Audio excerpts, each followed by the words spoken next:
మోసం అంటే మాయ మాటలతో కూడినదని, తన నేర్పరిచేతులలో కానీ మాయ చేసి ఎదుటి వారిని మెప్పించడం కానీ, బూరలు పుట్టించడం కానీ, ఇలా ఎన్నో విధాలుగా మాయతో కూడినదిగా మనం చూస్తూ ఉంటాం ఈ మోసాన్ని.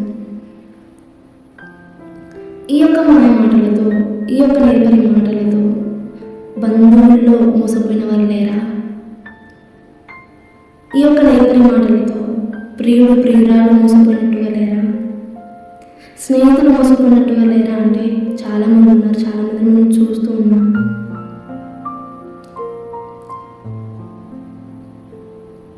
అంటే ఈ యొక్క తరంలో, ఈ జనరేషన్లో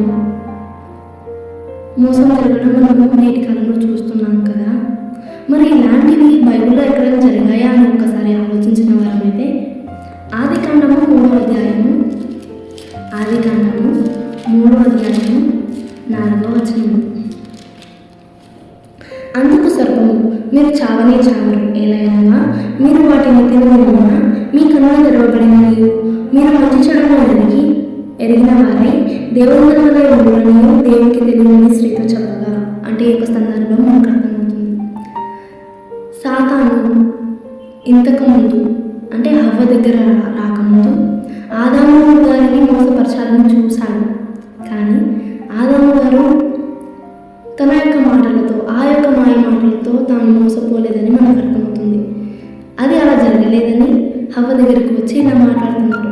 దేవుడు తినవద్దున ఫలాన్ని తిను, తింటే నువ్వు ఏమవుతావంటే నీ కళ్ళు తెరవబడతాయి, నువ్వు దేవదూతల వలె అవుతావని మోసపరుస్తున్నాడు. ఎలాంటి మాటలతో? మాయ మాటలతో. అంటే మాయం చేస్తున్నాడు. అంటే మాయ మాటలతో ఎవరిని మోసపరుస్తున్నాడు?